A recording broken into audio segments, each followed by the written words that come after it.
Everyone, this is Shani Dinani, welcome you to Magnet Greens. और आज की वीडियो में हम डिस्कस करने वाले हैं अबाउट एक्सटिंक्ट स्पीशीज। सो हम ऑलरेडी एक टॉपिक पढ़ चुके हैं जिसका नाम था एंडेंजर्ड स्पीशीज। तो वहाँ मैंने आपको IUCN, एंडेंजर्ड स्पीशीज क्या होते हैं, इन सब के बारे में बताया था। साथ ही साथ हमने कुछ एंडेंजर्ड स्पीशीज के बारे में डिस्कस भी किया था, like what are the reasons जिसकी वजह से वो बिल्कुल on the verge of extinction है। कुछ थे जो क्रिटिकली एंडेंजर्ड स्पीशीज थे, हमने उसको भी उसी वीडियो में डिस्कस कर लिया था। But now we need to discuss certain species जिनको एक्सटिंक्ट स्पीशीज के अंदर रखा गया है। जब हम बात करते हैं एक्सटिंक्ट की ना, इसका मतलब क्या है कि अब जो एनिमल, जिस भी स्पीशी की हम बात करें या जो भी एनिमल ग्रुप की हम बात करें, उनका जो लास्ट मेंबर था वो भी अब एग्जिस्ट नहीं करता। यानी अगर आपको किसी स्पेसिफिक स्पीशीज या किसी एनिमल का एक भी मेंबर पूरी दुनिया में कहीं नहीं मिलेगा, तब हम कहते हैं कि वो पर्टिकुलर स्पीशीज या वो पर्टिकुलर एनिमल, बर्ड क्या हो गए हैं, एक्सटिंक्ट हो गए हैं। सो दैट इज समथिंग जो हम आज के वीडियो में पढ़ेंगे, ताकि हमको क्लियर हो एक तो एक्सटिंक्शन का मतलब क्या है, साथ ही साथ कौन से एनिमल्स हैं या स्पीशीज हैं जिनको हम एक्सटिंक्ट कहते हैं। क्लियर? सबसे पहले हम बात करेंगे what is the meaning of the word extinction. Extinction किसको बोलते हैं, like what is the actual meaning of it. When a species becomes extinct, all its genetic heritage is lost. जब भी कोई स्पीशी एक्सटिंक्ट हो गई है ऐसा कह रहे हो, इसका मतलब कि उनका जितना भी जेनेटिक हेरिटेज है, यानी जितने भी मेंबर्स थे उनमें से अब एक भी मेंबर एग्जिस्ट नहीं करता। So when we say somebody like some animal और some species has become extinct, इसका मतलब you can not find any member of their group. Clear? So इस तरीके से जब पूरी ही जेनेटिक हेरिटेज जा चुकी है, खो चुके हैं हम, मतलब वो एक्सटिंक्ट हो गए। नेक्स्ट, क्या रीजंस हो सकते हैं why can a species or why can an animal get extinct or why a bird is extinct, like what were the reasons or what were that threatening situations जिनकी वजह से ये animals या birds जो हैं वो no more exist करते हैं।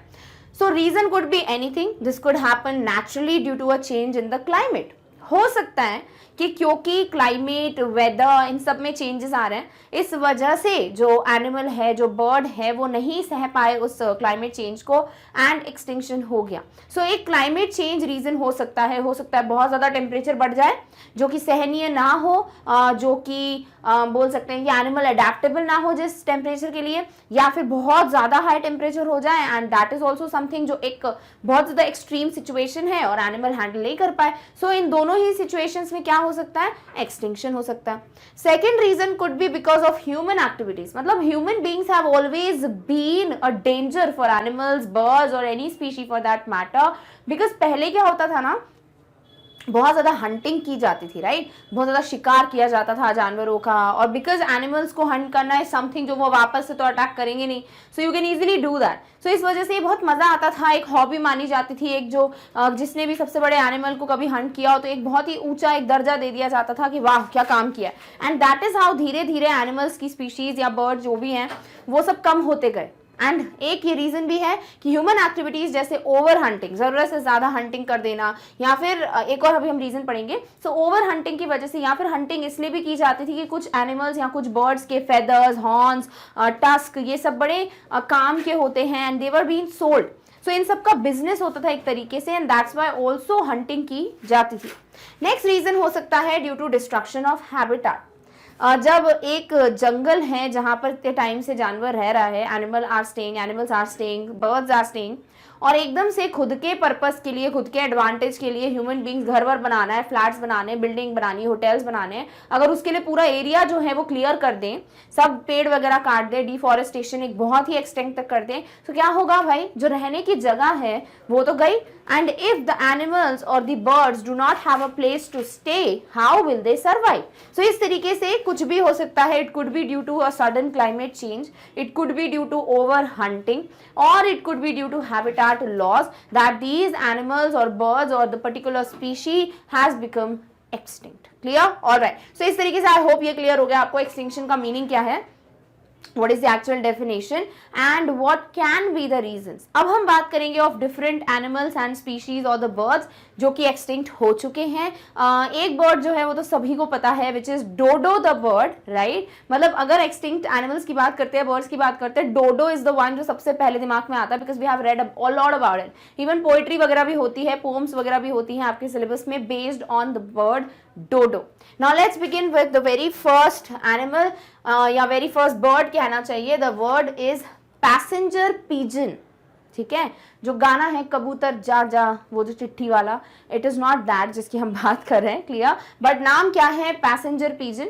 क्यों नाम रखा है इसका पैसेंजर, वो भी डिस्कस करेंगे. तो सबसे पहले द पैसेंजर पिजन और वाइल्ड पिजन, जिसका साइंटिफिक नेम है एक्टोपिस्टिस माइग्रेटोरिस. अब ये कंपलसरी नहीं है, इनफैक्ट बिल्कुल जरूरी नहीं है साइंटिफिक नाम पढ़ना, तो इसको आप चाहें तो कैंसिल भी कर सकते हैं. इट्स नॉट अ इशू कि आप इसको पढ़ना ही है आपको, इट्स योर मर्जी, नहीं पढ़ना मत पढ़ो. सो इस तरीके से जो पैसेंजर पिजन है, जिसको वाइल्ड पिजन भी कहते हैं, is an extinct species of pigeon that was endemic, यानी कि बिल्कुल पर्टिकुलरली कहाँ मिलती थी? इन नॉर्थ अमेरिका. सो इस तरीके से दिखती है. देखो कई ऐसे एनिमल्स या बर्ड्स होते हैं जिनको देखा भी नहीं गया आज तक और वो एक्सटिंक्ट हो गए, या फिर उनका कोई पिक्चर था नहीं एज सच, तो ना ऐसे बिल्कुल अलग से एक मॉडल टाइप खुद की मर्जी से बनाया गया, जो भी याद था जिसको भी, या जो भी रूइंस मिले हैं उस तरीके से उनका पिक्चर ड्रॉ कर दिया जाता है या स्पेसिमेन बनाए जाते हैं. तो ज़रूरी नहीं है वो एग्जैक्टली वैसे ही हो, क्लियर. सो एक तो ये इमेज है जहां हम बात करें कि भैया जो पैसेंजर पिजन है वो ऐसी दिखती थी. सो इस तरीके से पैसेंजर पिजन, जिसका नाम वाइल्ड पिजन भी है, वो एक एक्सटिंक्ट स्पीशीज है ऑब्वियसली पिजन की, जो कि पर्टिकुलरली एंडेमिक थी to North America, clear. The name of the passenger pigeon means passing by due to the migratory habits of the species. अब ये जो स्पीशी है पैसेंजर पिजन की जो स्पीशीज हैं, दीज वर माइग्रेटरी बर्ड्स. तो जब भी इनके हिसाब से conditions were not appropriate, they would migrate to some other place जहां पर इनके लिए कंडीशंस वर परफेक्ट. सो इस तरीके से because they used to pass by ना, they used to be migratory bird, migrate करते थे, इसीलिए पासर बाय से नाम रख दिया पैसेंजर पिजन, क्लियर. सो इस तरीके से ये है description of this bird. Next point about the same bird is the pigeon migrated in enormous flocks, constantly searching for food, shelter and breeding grounds, and was once the most abundant bird in North America. एक बार का ऐसा समय था जब north America में सबसे ज्यादा पाए जाने वाला पक्षी जो है वो पैसेंजर पिजन ही था. सो इस तरीके से जो पिजन जो है passenger pigeon, it migrated in enormous flocks, बहुत ही भारी भरकम झुंड में ये लोग माइग्रेट करते थे और लगातार माइग्रेट करते थे. अब वो कुछ भी रीजन हो सकता है, इनको खाना ढूंढना है, इनको रहने की जगह ढूंढनी है, इनको ब्रीडिंग के लिए प्लेस ढूंढना है, it could be anything, but yes they were most abundant birds, one of the most abundant birds in North America, but now they are no more existing, clear. Okay. Passenger pigeons were hunted by Native Americans, which intensified after the arrival of Europeans. और होता क्या था ना, passenger pigeon को बहुत ज़्यादा Hunt किया जाता था, बहुत ज़्यादा शिकार होता था इनका बाय नेटिव अमेरिकन्स, जो भी वहाँ के अमेरिकन्स थे, नॉर्थ अमेरिका की हम बात कर रहे हैं. साथ ही साथ ये जो हंटिंग का काम है ये और बढ़ गया और ज़्यादा हंट होने लग गया इस पैसेंजर पिजन का after the arrival of Europeans. जैसे ही यूरोपियंस की एंट्री हुई और हंटिंग होने लगी, इस वजह से नंबर क्या हो गया भाई, धीरे धीरे कम हो गया. Pigeon meat was commercialized as cheap food, resulting in hunting on a massive scale. और पैसेंजर पिजन का इसलिए भी बहुत ज़्यादा शिकार होता था बिकॉज इसका जो मीट है, जो मांस है पिजन मीट, वो बहुत ज़्यादा चीप होता था. It was very cheap food and that's why easily available हो जाएगा, हर कोई खाएगा, सो इसीलिए इनको हंट कर देते थे. सो this is how human beings always for their advantage they have always heard these animals and birds who can't speak, right? So इस तरीके से pigeon meat was one of the reasons जिसकी वजह से इसको hunt किया जाता था. There are some more things, let's just discuss. The shrinking of the large breeding populations necessary for preservation of the species and widespread deforestation also destroyed its habitat. Also और भी reasons हैं. देखिए ये जो reasons हैं ये एक अनुमान लगाया जाता है कुछ कुछ animals में, तो कुछ कुछ में definite बताया जाता है कि यही reason रहा है. So it could be anything, okay? So यहाँ पर passenger pigeon के लिए बोला है कि जो shrinking of large breeding population, like जितना ज़रूरत था ना, हाँ जितने ज़्यादा बर्ड्स होते, पिजन्स होते, एक प्रॉपर ब्रीडिंग स्पेस होती उनके पास, तो उस वजह से प्रिजर्व कर सकते थे लोग, कुछ स्पीशीज बच जाते. But that was also the reason. एक तो श्रिंक हो गया ब्रीडिंग पॉपुलेशन, और इसलिए भी हुआ because there was a lot of deforestation, बहुत पेड़ काट दिए जाते थे, उनका पूरा जगह खराब कर दिया, जहां वो रह रहे हैं वो है ही नहीं उनके पास space available. That's why these were the reasons, these were the major reasons, prominent reasons because of which passenger pigeon has been extinct. Clear? Alright. Martha was the last known living passenger pigeon. Very important question. सबसे आखिरी passenger pigeon तो था, मतलब जो जिंदा थी, like अब तो ऑब्वियसली एक्सटिंक्ट हो गए तो एक भी नंबर नहीं है इनका, बट जो सबसे लास्ट मेंबर था पैसेंजर पिजन का, that was Martha. So question पूछा जा सकता है, who was the last known living passenger pigeon? None other than Martha. She was named Martha in honor of the first lady Martha Washington. तो वहां पे जो पहली लेडी थी और जो जिनको ऑनर किया जाता था, रिस्पेक्ट थी उनकी, मार्था वॉशिंगटन, उन्हीं पे नाम रख दिया गया इसका Martha pigeon. She died on September 1st, 1914 at the Cincinnati Zoo. तो एक जू है सिंसिनाती, वहां पर 1914 में on the date September 1st Martha died. So this is how. अब एक भी नंबर प्रेजेंट नहीं है of passenger pigeon. Clear? So पहला मेंबर एक्सटिंक्ट जो एनिमल या बर्ड है उसकी बात हम कर चुके हैं. Now let's come back to the one जिनके बारे में हम ऑलरेडी जानते हैं, बहुत फेमस है ये, जिनका नाम है डोडो. इनके ना ज्यादातर ऐसे ही आपको पिक्चर्स मिलेंगे, sort of drawings, sort of एक स्टफ्ड जो स्पेसिमेन होता है, इस तरीके से आपको मिलेंगे. इवन कई ऐसे स्कूल्स होंगे, कई क्या ऑलमोस्ट सभी होंगे, जहां अगर एक प्रॉपर बायोलॉजी लैब है ना, you will also get to see a specimen जिसमें स्पेसिफिकली डोडो का ऐसे स्टफ करके बनाया गया होता है. So you can definitely see किसी तरीके से the bird is there. So dodo क्या है? एक फ्लाइटलेस बर्ड है. Dodo is an extinct flightless bird. ये उड़ती नहीं थी बर्ड. साथ ही साथ ये क्या है? एक्सटिंक्ट है, no more existing. It was endemic to the island of Mauritius, which is east of Madagascar in the Indian Ocean. तो ये जो है, this was properly endemic to the island, जो कि एक मॉरिशस में आइलैंड है, and this was east of Madagascar in the Indian Ocean. यानी जिस आइलैंड पे ये सबसे ज्यादा पाए जाते थे डोडो, वो आइलैंड वो था मेडागास्कर के बिल्कुल ईस्ट में in Indian ocean. Clear? Okay. Over harvesting of the birds combined with habitat loss and losing competition with the newly introduced animals was too much for the dodos to survive. देखो कई बार ऐसा होता है कि suppose किसी area में एक particular bird species है, they have been living there for years and years and years. Suddenly एक नया एनिमल का इंट्रोडक्शन होता है इन दैट एरिया. अब वो एनिमल ज्यादा पावरफुल है, वो एनिमल उस बर्ड को खाता है, एंड इफ द बर्ड्स और that particular species is not strong enough to fight back with the animals, तो क्या होगा भाई? एनिमल्स बहुत ज्यादा ओवर पार करेंगे, सारे बर्ड्स को खा जाएंगे, बर्ड्स का नंबर कम होता जाएगा. करेक्ट? तो एक वो भी चीज होती है कि एक तरीके से कॉम्पिटिशन नहीं हो पा रहा है because the other species not that like powerful so that they can fight with the newly introduced animals in that area. इस वजह से भी एक रीजन हो सकता है कि वो एनिमल स्पीशी या बर्ड स्पीशी जो है वो धीरे धीरे डिक्लाइन होता जाए. सो बहुत ज्यादा over harvesting of the birds, साथ ही साथ बहुत उनका जो घर है, जो हैबिटेट है, that was lost, and also क्योंकि न्यूली इंट्रोड्यूस्ड एनिमल्स थे, so the competition was very high and the birds were not able to compete with them. इस वजह से भी सर्वाइवल जो है बहुत डिफिकल्ट हो गया for the bird dodo, and that was too much for them to survive. That's why they are no more existing. Clear? Okay. Next बात करते हैं हम थाइलसीन की. तो अभी तक दो extinct animals I hope clear है. नेक्स्ट थाइलसीन इस तरीके का दिखता है. ठीक है, this is the animal that we are talking about. Sort of cat जैसा है, स्ट्राइप्स हैं, इस वजह से भी अभी हम नाम पढ़ेंगे. इसका टाइगर से लिंक कर दिया गया है नाम. स्ट्राइप्स वगैरह है इसके, वुल्फ जैसा भी चेहरा है, कैट जैसा भी चेहरा है. सो इस तरीके से this is how this animal looks like, which is थाइलसीन.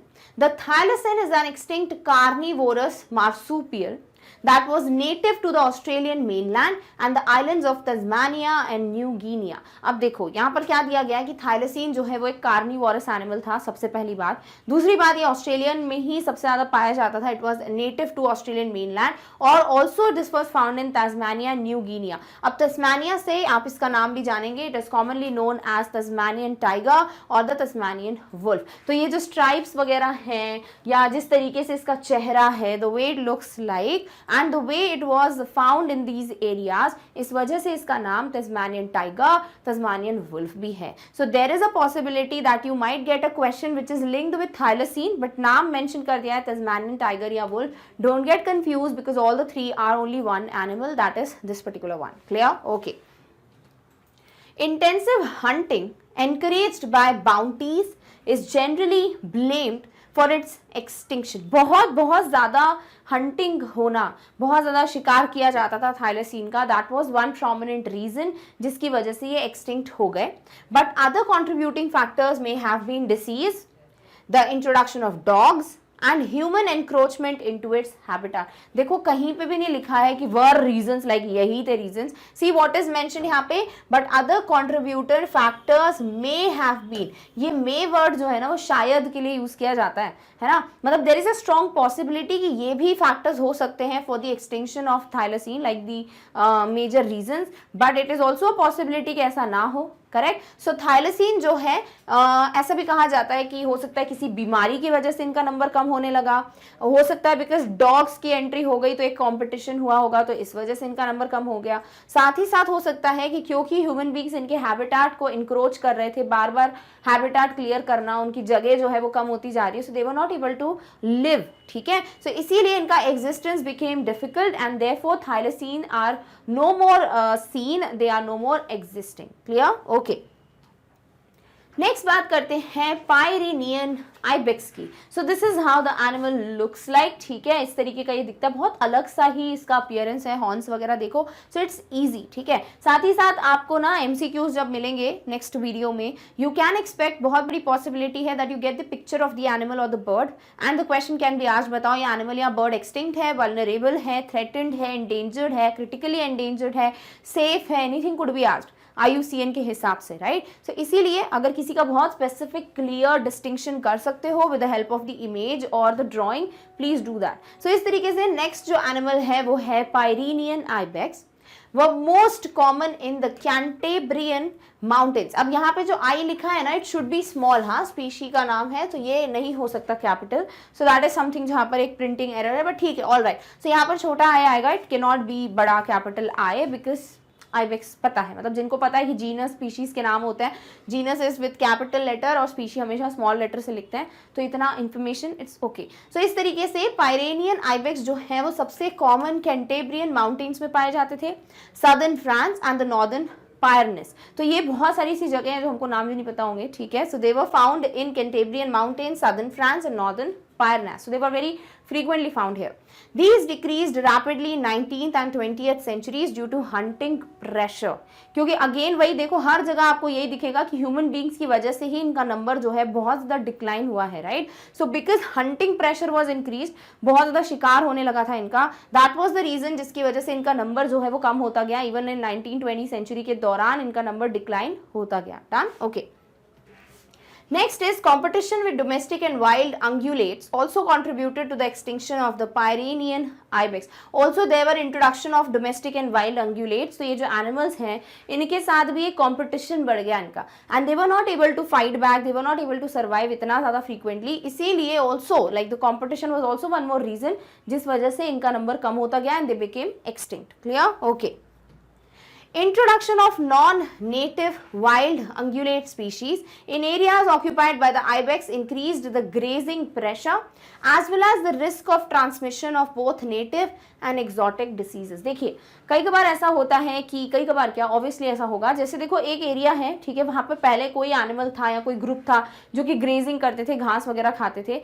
अब सपोज उतने ही नंबर में एक और ग्रुप एंटर हो गया, क्या होगा, वो भी घास खाएंगे, तो जो पहला ग्रुप है उसके लिए कम नहीं पड़ जाएगी ग्रास, पड़ेगी. अब खाना कम होगा तो ऑब्वियसली धीरे धीरे नंबर कम होता जाएगा. So this was also the thing कि भाई जैसे ही अंग्युलेट स्पीशीज जो है उनका इंट्रोडक्शन हुआ, इसकी वजह से ग्रेजिंग प्रेशर बढ़ गया, क्योंकि जितने भी ऑलरेडी खाने के लिए थी घास या जो कुछ भी है, इट वाज लाइक रिक्वायर्ड और enough for the first group, but now more animals entered, so this became very एक तरीके से difficult for them to survive with the उतना ही अमाउंट ऑफ घास. सो इस तरीके से क्या हुआ ना, ग्रेजिंग प्रेशर बढ़ गया. साथ ही साथ बिकॉज एक नए जो एनिमल्स हैं या नई स्पीशीज इंट्रोड्यूस हुई, तो डिसीजेस का भी जो फैक्टर है वो भी बढ़ गया, कि वो वहाँ की जो नेटिव डिसीज थी, वहाँ पे जो पाए जाने वाली बीमारियाँ थी वो तो थी, साथ ही साथ जो नई बीमारियाँ थी जो पहले वहाँ नहीं थी, दे ऑल्सो एंटर्ड. सो इस वजह से खतरा बढ़ गया and as a result Pyrenean ibex जो है अब वो एग्जिस्ट नहीं करते. क्लियर. सो इस तरीके से इनका नंबर जो है वो डिक्लाइन होने का बहुत सारे रीजंस हैं, but that is how we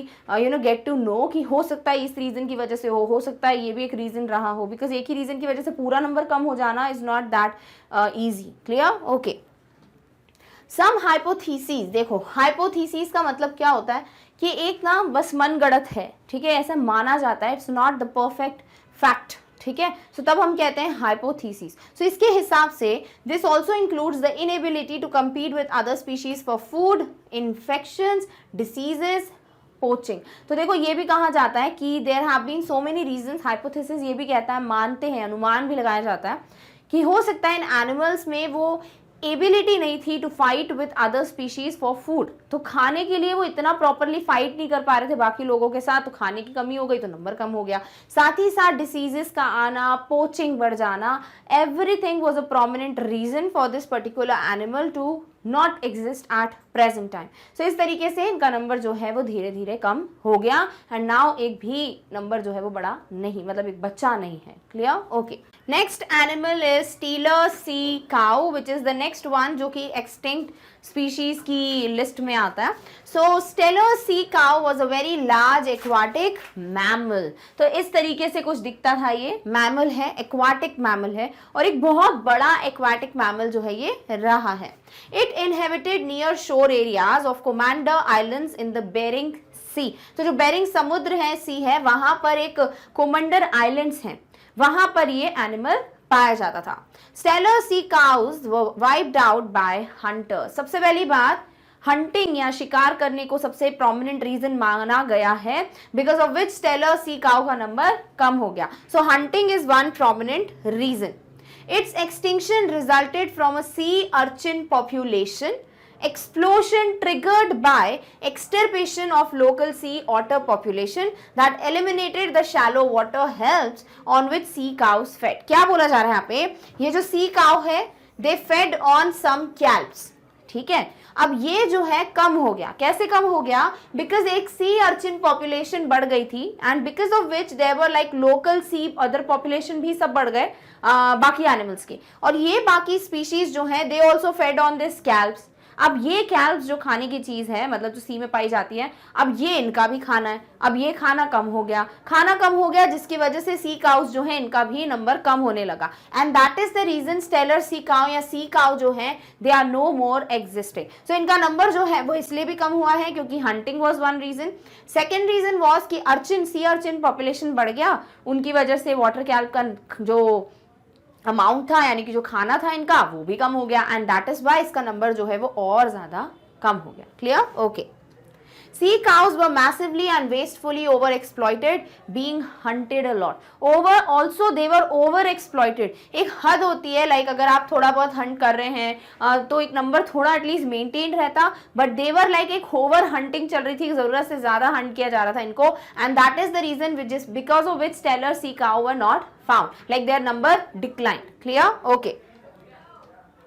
next जो एनिमल है, द वन जो कि एक्सटिंक्ट स्पीशीज या एनिमल्स की लिस्ट में आता है, वो है great auk. So this is how the great auk looked like. Again देखो एक इमेज बनाई गई है, इनका स्पेसिफिक रियल पिक्चर मिलना पॉसिबल नहीं है बिकॉज ऑब्वियसली वही होता है ना, तब यहाँ तो पिक्चर क्लिक नहीं किया या फिर ऐसा कोई सबूत नहीं था, but now whatever is seen is based on this. So इस तरीके से ग्रेट ऑक जो है is a species of flightless alcid that became extinct in the mid 19th century. They were also flightless, ठीक है, ये उड़ते नहीं हैं, flightless थे ये, and that this is how this bird species looked like, या alcid species looked like. It bred on rocky remote islands with easy access to the ocean and plentiful food supply. A rarity in nature that provided only a few breeding sites for the great auks. क्या दिया है यहाँ पर कि ये लोग जो हैं कुछ आइलैंड्स हैं जिनका ओशन तक भी एक प्रॉपर एक्सेस था, इजी एक्सेस था, वहां पाए जाते थे एंड वहां ओशन का भी एक्सेस था, साथ ही साथ क्या है भाई, प्लेंटीफुल खाना था, बहुत ज्यादा अमाउंट में खाना होता है। अ रेयरिटी इन नेचर, जो कि बहुत रेयर होता है, that provided only a few breeding sites, जिस वजह से इनके पास सिर्फ कुछ ही जगह थी जहां पर ये रह सकते थे और इनका नंबर बढ़ सकता था। क्लियर? सो इस तरीके से इनका जो रहने का जगह है, जो इनको चाहिए रहता था रहने के लिए स्पेस, उस वैसी प्लेसेस बहुत लिमिटेड थी, रेयर थी and so they had very limited breeding spaces. Clear? Okay. With its increasing rarity, specimens of the great auk and its eggs became collectible and highly prized by rich Europeans. अब होता क्या है ना, जो चीज rare होती है उसकी वैल्यू बहुत होती है, करेक्ट। अब ये जो स्पीशीज हैं या इनकी जो जगह हैं वो बहुत लिमिटेड होती थी तो इनके जो अंडे हैं, जो एग्स हैं, वो भी बहुत लिमिटेड जगहों पे मिलते थे और इस वजह से इस एग्स का जो प्राइस है, जो वैल्यू है, वो बहुत ज्यादा माना गया and that is the reason जिसकी वजह से इनके जो एग्स हैं वो बहुत ज्यादा कलेक्ट किए जाने लगे और रिच यूरोपियंस जो हैं वो इसको बहुत ज्यादा हाई प्राइस में बेचने लगे। And the loss of a large number of its eggs to collection contributed to the demise of the species. And that is why इनका जो eggs collection बढ़ गया, अगर अब eggs collect करोगे तो कहाँ से bird आएगा, तो species जो है नंबर नहीं बढ़ पाएगा and that is the reason जिसकी वजह से इनका नंबर जो है वो धीरे धीरे कम होने लगा because obviously rare जगहों पे अंडे मिलेंगे, eggs मिलेंगे, eggs जो है बहुत हाई प्राइस में बिकने लगे तो और वैल्यू बढ़ गई और eggs जितना ज्यादा कलेक्ट करने लगे उतना नंबर इनका स्पीशीज का कम हो गया and that is also one more reason जिसकी वजह से ग्रेट ऑक जो है वो एक्सटिंक्ट हो गए। Clear? Okay. Excessive hunting was the main cause of their extinction. Also सबसे मेन कॉज जो माना जाता है इनकी डिमाइस का वो हंटिंग है। हंटिंग हर तरीके से है ना, एग्स भी कलेक्ट करो तो उनका हंटिंग ही हो रहा है एंड ऑल्सो शिकार किया जाता था इनका। That is also one more prominent reason जिस वजह से ग्रेट ऑक का नंबर जो है वो कम होता गया। क्लियर? ओके। नेक्स्ट आ जाते हैं सैब्रे टूथेड कैट पे। इस तरीके का ये दिखता है, ठीक है। दिस इज हाउ एक पिक्चर ड्रॉ की गई है, looks like very cat type का, देन यू नो बहुत अलग ही बॉडी है इसकी। सो इसका नाम क्या है? Sabre tooth cat.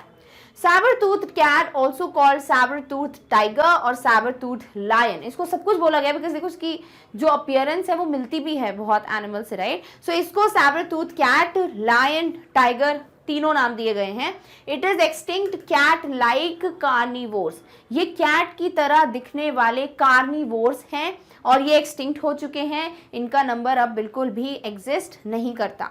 Environmental change, lack of food and human hunting are the reasons for extinction. इसके क्या क्या रीजन? सबसे पहली बात इन्वायरमेंटल चेंज, पर्यावरण में चेंज, वेदर में चेंज, जैसी भी कंडीशंस हैं उसमें चेंज वॉज समथिंग जिसकी वजह से इन पे इम्पैक्ट पड़ा एंड नंबर कम हुआ।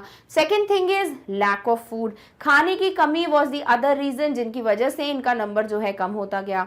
Next is human hunting. भाई ह्यूमन हंटिंग तो हर जगह पाई जा रही है। So because human beings have hunted these animals for their own pleasure and advantages, that's why कुछ ऐसे स्पीशीज हैं जिनको हम देख भी नहीं सकते बिकॉज ऑब्वियसली उनका नंबर एग्जिस्ट ही नहीं करता। So these are the 3 prominent और very top most reasons जिनकी वजह से ये जो particular species है saber toothed cat, this does not exist anymore. Clear? Okay. Next आ जाते हैं वेस्टर्न ब्लैक राइनोसरस पे।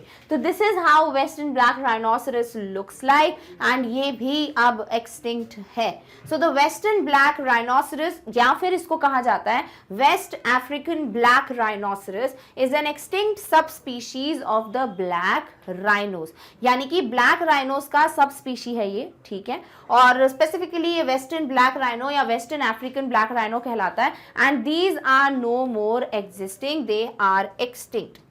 It was declared extinct by the IUCN in 2011, यानी 2011 में इसको extinct declare कर दिया गया था by IUCN, the one जो कि conservation status, जो कि पूरा environment protection सबसे related काम करता है। इनकी एक red list publish होती है जिसमें सारे animals की list होती है, कौन extinct है, कौन endangered है, कौन vulnerable है, कौन threatened है, कौन critically endangered है, कौन है जिसका नंबर बेटर हुआ है, कौन है जिसका नंबर और कम हो रहा है। ये सारी चीजें इस लिस्ट में मेंशन होती हैं और IUCN पे क्वेश्चंस वगैरह करने हैं, IUCN को अच्छे समझना है तो आप एंडेंजर्ड का MCQ देख सकते हो, उसमें एक क्वेश्चन में मैंने सब कुछ एक्सप्लेन किया हुआ है। Clear? It was once widespread in the savanna of sub-Saharan Africa, but its number declined due to poaching. तो एक जो excessive illegal hunting होती है उसको हम poaching कहते हैं, ठीक है। तो इसका जो नंबर है वो इसीलिए भी कम हो गया है because there was lot of hunting या poaching done, and ये बहुत एक टाइम ऐसा होता था जब ये बहुत ज़्यादा पाए जाते थे सब सहारन अफ्रीका में, but now because of the hunting इनका नंबर बहुत डिक्लाइन हो गया है। Clear? Okay. Habitat loss, hunting and poaching were the most prevalent reasons for western black rhinos to go extinct. अब ये जो एक्सटिंक्ट हो गए राइनोसरस, इनके जो एक्सटिंक्ट होने के रीजंस हैं वो बहुत सारे हैं. एक तो है हैबिटेट लॉस, जहाँ ये पाए जाते थे उस जगह का एकदम से धीरे धीरे धीरे खराब होता गया, खराब नहीं कह सकते मतलब छीन ली गई इनसे जगह जो रहनी है, तो वो लॉस हो गया, habitat loss. Then hunting and poaching, obviously उस वजह से भी इनका नंबर जो है वो कम होता गया. So these are the 3 prevalent या 2 prevalent reasons for western black rhinos to go extinct. Done. Okay, next बात करते हैं about the last bird species, या लास्ट हम बोल लेते हैं एक्सटिंक्ट स्पीशी, जिसकी हम इस वीडियो में डिस्कशन करेंगे, और वो है कैरोलिना पैराकिट. ठीक है, सो this is how colourful beautiful Carolina parakeet bird looked like. Parrot जैसा दिख रहा है, तोते जैसा है ना, और ये एक तोते का स्पीशी ही है. सो कैरोलिना पैराकीट, या फिर इसको कैरोलिना कॉन्योर भी कहते हैं, is an extant species of small green neotropical parrot. तो एक तरीके का तोता है, ये पैरेट है, और ये एक छोटा सा ग्रीन कलर का पैरेट है, which is also known as Carolina conure and also known as Carolina parakeet.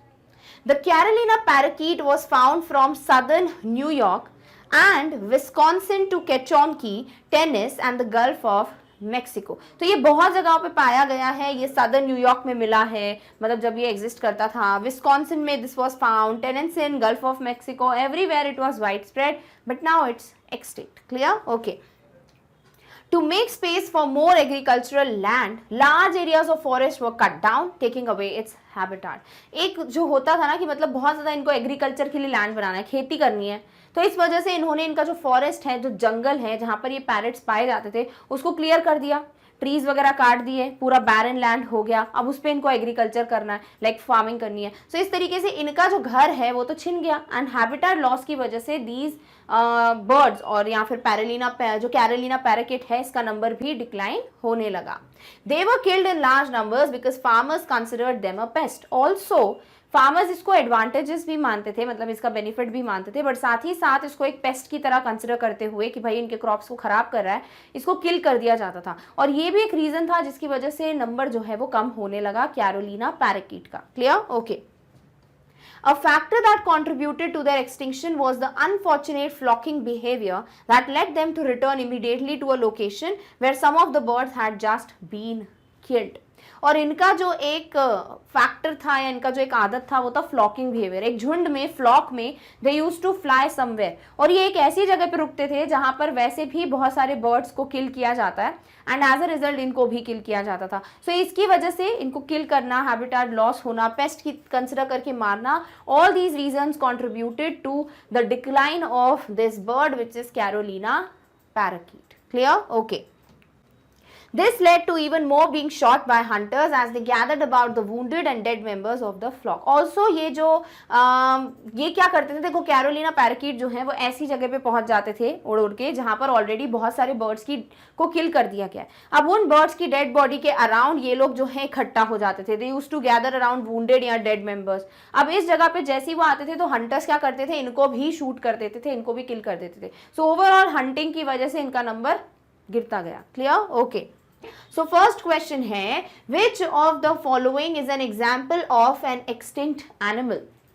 इनमें से कौन सा वाला ऑप्शन है जो एक एक्सटिंक्ट एनिमल का सही एग्जाम्पल है, या वो एक्सटिंक्ट एनिमल है. हो सकता है बाकी जो है वो वल्नरेबल हो, वो एंडेंजर्ड हो, क्रिटिकली एंडेंजर्ड हो, थ्रेटेंड हो. तो इनमें से एक कोई है, क्योंकि देखो चारों अलग अलग ऑप्शंस है, तो एक कोई है जो कि क्या है, एक्सटिंक्ट है. So Ganges river dolphin, vaquita, dodo, mountain gorilla. तो हमने एक्सटिंक्ट वाला जो वीडियो था प्रीवियस वाला, उसमें हमने सिर्फ ऑप्शन नंबर सी डोडो पढ़ा है. सो डोडो इज द बर्ड जो कि क्या है, एक्सटिंक्ट है. And this is like the easiest question you can get, because I don't think कि कोई होगा जिसको नहीं पता कि डोडो जो बर्ड है वो एग्जिस्ट करती नहीं है, it is extinct. Clear. Okay.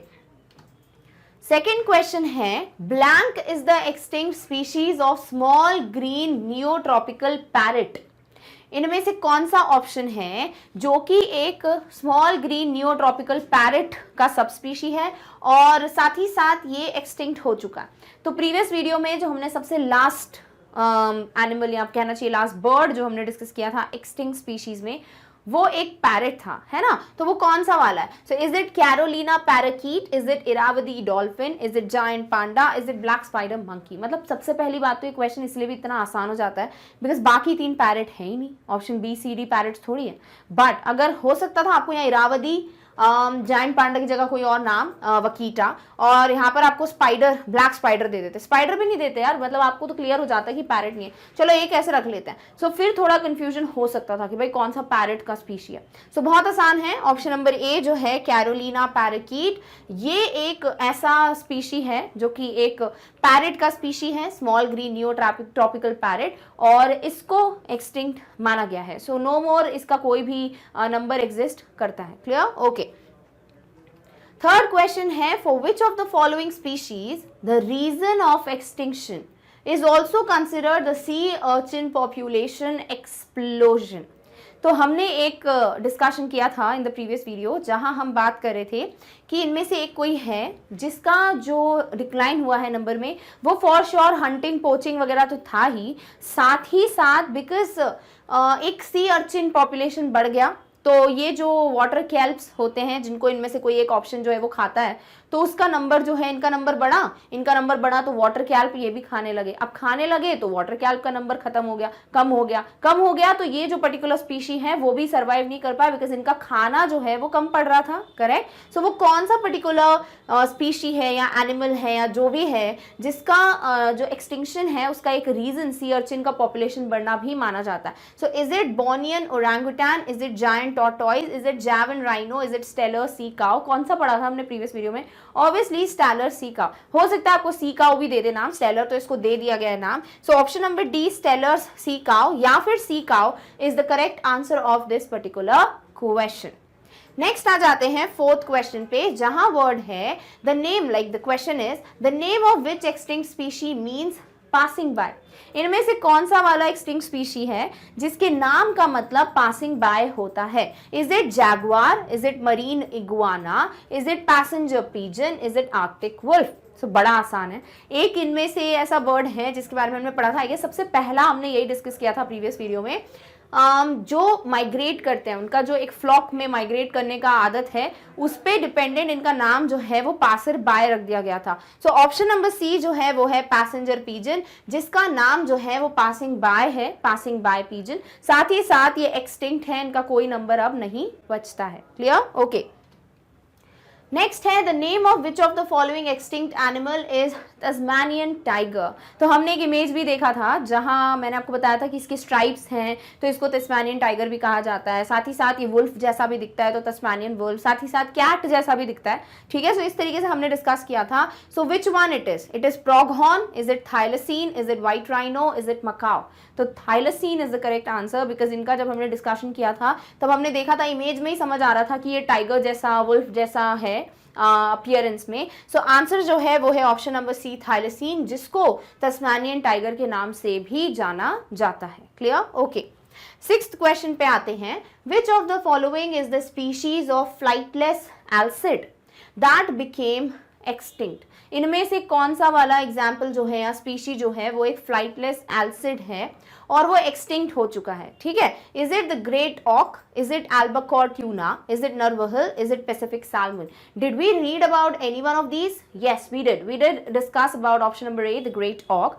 And यहाँ पर जो दिया है flightless alcid that became extinct, ये भी हमारा सुना है बिकॉज हमने पढ़ा है प्रीवियस वीडियो में। इसीलिए option number A the great auk is the correct one, जो कि एक फ्लाइटलेस एल्सिड है और जो एक्सटिंक्ट हो चुकी है, अब एग्जिस्ट नहीं करता। क्लियर? ओके। सेवेंथ क्वेश्चन है, which of the following are the correct reasons for the dodo to go extinct? ऐसा क्या हुआ कि डोडो जो है वो एक्सटिंक्ट हो गई bird species? What were the prominent reason? See reason can be any other also, it is not like सिर्फ यही रीजन होंगे या इसके अलावा हो नहीं सकता। That is something which is not a possibility. Clear? So कुछ भी हो सकता है कुछ रीजन ऐसे हैं जो अभी पता भी नहीं है, हो सकता है कि वो रीजन जो है वो माने जाते हैं, कुछ हाइपोथेटिकल हैं, कुछ फैक्चुअल हैं, वी नेवर नो। सो इस तरीके से ये तीन ऑप्शंस जो हैं वो पढ़ लेते हैं, which one goes the best. So over harvesting of the birds, lost competition with the newly introduced animals and habitat loss.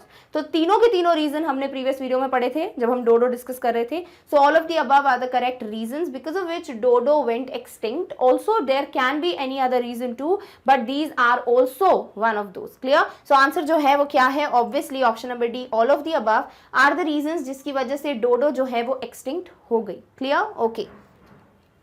8th question है, which of the following are the correct reasons for the western black rhinoceros to become extinct. तो एक rhinoceros का हमने species पढ़ा था, western black rhinoceros, उनका extinction होने का what was the reason? Was it poaching? Was it habitat loss? Was it hunting? और all of the above? तो सारे ही रीजन सही हैं। हंटिंग जो है और पोचिंग जो है, इसमें क्या डिफरेंस होता है? हंटिंग लीगल होता है, गवर्नमेंट के रूल्स के हिसाब से होता है। पोचिंग जो है इलीगल होता है। तो दोनों ही हंटिंग ही है सॉर्ट ऑफ। तो पोचिंग भी आ जाए तो भी सही, हंटिंग तो भी सही। और habitat loss was also one of the reason जिसकी वजह से राइनोस जो है उनका नंबर कम हो गया। So western black rhinoceros extinct हो गए because of poaching, habitat loss and hunting. तो all of the above again is the correct answer in this question too. Clear? Okay. 9th question पे आते हैं, which of the following is not correct with respect to thylacine. इनमें से क्या है जो thylacine Tasmanian tiger से related सही नहीं है? नॉट पूछा है। It is an extinct carnivorous marsupial. Yes, ये एक्सटिंक्ट हो चुका है, ये कार्निवोरस भी है और मार्सूपियल भी है। सो ऑप्शन ए जो है वो तो सही है। These creatures were very shy and avoided humans। ऐसा कहा जाता है कि ये जो स्पीशीज थे वो शर्मीले थे, शाय थे और इसीलिए ह्यूमन बींग्स को अवॉइड करते थे, उनके सामने नहीं आते थे। सो ऑप्शन बी जो है वो बिल्कुल सही है। The thylacine became extinct on the Indian mainland. The thylacine became extinct on the Australian mainland. तो कौन सा सही है? इंडियन मेनलैंड बिल्कुल भी सही नहीं है। Australian mainland is the correct one. कि भाई ये जो है carnivorous extinct marsupial, shy avoided humans and extinct हो गए on Australian mainland, not Indian mainland. So इसीलिए क्या है जो सही नहीं है? नॉट करेक्ट बोला है। For sure option number C is the correct answer. They did not became extinct on Indian island. Clear? Okay. आ जाते हैं 10th क्वेश्चन पे, which of the following is correct with respect to the word extinction. यानी इनमें से कौन सा definition है जो वर्ड एक्सटिंक्शन को अच्छे से एक्सप्लेन करता है? Is it a population of organisms which is at risk of becoming extinct. मतलब ऐसे एनिमल्स जो बिल्कुल वर्ज पे हैं, बिल्कुल बाउंड्री पे हैं और कभी भी एक्सटिंक्ट हो सकते हैं? नहीं, वो एक्सटिंक्ट हो गए, तो ये गलत है। The species that are likely to become endangered unless the circumstances threatening its survival and reproduction improve। ये दिया है कि जब तक कोई स्पीशी है, उनके जो सर्कमस्टांसेस हैं या सिचुएशंस हैं वो इम्प्रूव नहीं हो जाते, साथ ही साथ रिप्रोडक्शन की कंडीशंस इम्प्रूव नहीं हो जाती, तब तक ये एंडेंजर्ड होने वाले हैं। भैया एंडेंजर्ड पे हम तो गायब हो गए उनकी बात कर रहे हैं, तो ये भी गलत है। थर्ड है, स्पीशीज नंबर्स हैव डिक्रीज्ड और will decrease by 80% with in 3 generation. Species का नंबर कम हो गया है या 3 जनरेशन में 80% तक नंबर कम हो जाएगा। ये करेक्ट डेफिनेशन एक्सटिंक्शन की बिल्कुल भी नहीं। कम हो जाएगा क्या? बच्चा ही नहीं है। एंड ऑप्शन डी है, when the last existing member of that species dies. Perfect. जब उस पर्टिकुलर स्पीशी का आखिरी मेंबर जो बचा था उसकी भी डेथ हो जाती है ना, तब हम कहते हैं एक्सटिंक्ट हो गया। अब एक भी नंबर नहीं बचा है। सो इस तरीके से 10th का जो सही आंसर है वो for sure option number D है। This is the correct definition of extinction, this is the correct definition of extinct species, extinct animal, etcetera etcetera. Clear? Okay. आ जाते हैं 11th क्वेश्चन पे, which of the following was the last known living passenger pigeon. इनमें से कौन सा pigeon है या पैसेंजर पिजन है, सॉरी, जो सबसे आखिरी पैसेंजर पिजन था, इसका last number? Was it Sartha, Tartha, Nartha, Martha? वाह, मतलब इतने क्लोज ऑप्शंस हैं कि आप खुद कंफ्यूज हो जाओगे। सो अगर प्रीवियस वीडियो देखा है, फॉर श्योर क्लियर हो, Martha is the correct answer, otherwise obviously confuse हो गए। सो ऑप्शन नंबर डी जो है वो बिल्कुल सही है। Martha was the last passenger pigeon. Clear? Next question जो है इसी से मिलता जुलता है और वो ये पूछ रहा है, which of the following is the correct name. अच्छा ठीक है, जो उससे रिलेटेड क्वेश्चन है अभी हम आगे पढ़ेंगे। सो यहाँ पूछा गया है, which of the following is the correct name of the animal shown in the picture. इनमें जो एनिमल दिखाया गया है इसका सही नाम क्या है? अब देखो, ये जो एनिमल है ये भी एक्सटिंक्ट है, इसकी बात हम कर चुके हैं प्रीवियस वीडियो में। साथ ही साथ इस इमेज पे ही स्ट्रेस करते हुए मैंने बोला था, अगर क्वेश्चन आ गया तो जिससे डिस्टिंग कर सकते हो, डिफ्रेंशिएट कर सकते हो फोटोग्राफ से, डू इट। तो वो यही क्वेश्चन है। सो कौन सा एनिमल है है ये? Thylacine, Pyrenean ibex, Steller sea cow, great auk, सारे पड़े हुए हैं तो डेफिनेटली कंफ्यूज हो सकते हो। फॉर श्योर इसका आंसर जो है वो है option number B, which is Pyrenean ibex, because thylacine तो ऐसे टाइगर टाइप के स्ट्राइप्स होंगे उस पे, स्टेलर सी काउ तो एक्वाटिक है, तो हमने एक्वाटिक टाइप का देखा था, और ग्रेट ऑक भी एक बर्ड है, तो ये तो बिल्कुल नहीं हो सकता। सो इस तरीके से ऑप्शन नंबर बी जो है वो परफेक्ट आंसर है। नेक्स्ट आ जाते हैं 13th क्वेश्चन पे। When was western black rhinoceros declared extinct? कौन सा साल था वो, कौन सा ईयर था जब वेस्टर्न ब्लैक राइनोस को एक्सटिंक्ट डिक्लेयर कर दिया गया? Was it 2002, 2010, 2011, 2009? सो आंसर क्या है? ऑप्शन नंबर सी, 2011 में इसको एक्सटिंक्ट जो है वो घोषित कर दिया गया था।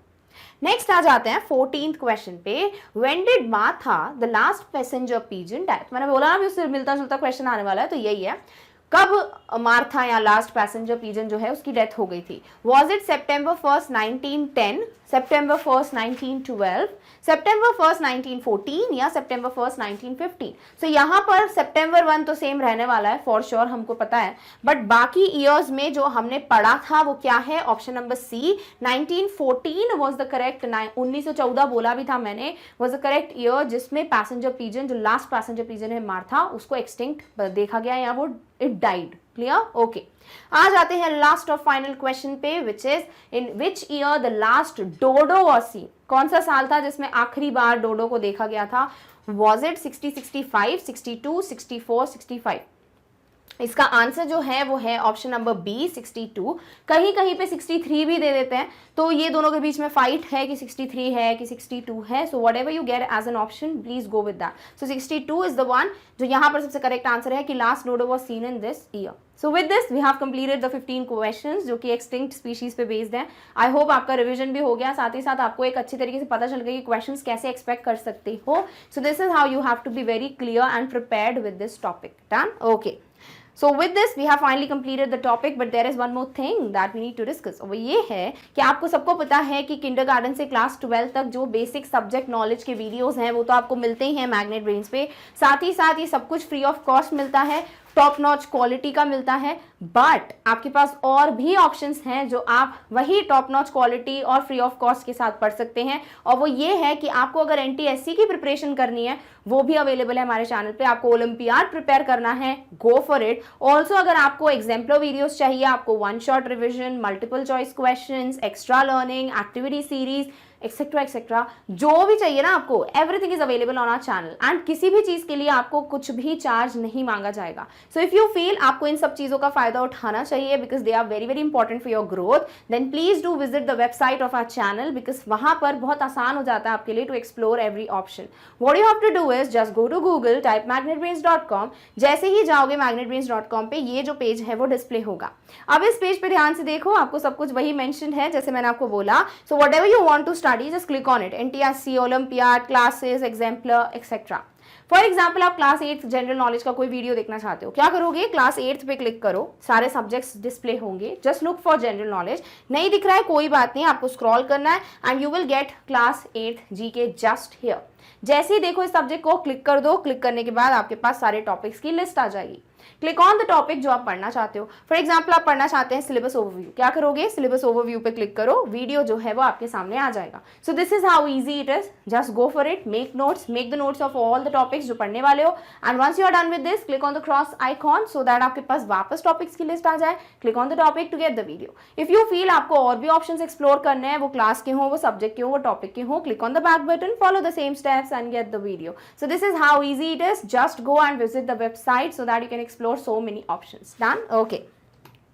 So with this, we have finally come to an end of today's topic. That is the multiple choice questions based on the topic extinct species. I hope आपको जो previous video था the facts and also this video जहाँ questions हैं सब कुछ clear हो गया है and you know exactly how the questions can be asked and what are the different answers. If you feel that everything is clear to you and this video was for sure informative, please give a big fat thumbs up to the video. Also share the video with as many people as you can ताकि जिनको भी एक quiz attempt करना हो they can for sure go through the questions. If you feel आप share कर सकते हैं about magnet brains with as many students as you can ताकि सभी को free education मिले. And yes, अगर कोई update miss नहीं करना चाहते हो हमारे channel की, do subscribe to Magnet Brains. So with this, do not forget to like, share and subscribe. And yes, we have come to an end of this particular video, but in the next one we are going to meet you very soon with the next topic. Till then, take care of yourself. Thank you so much for watching. Bye.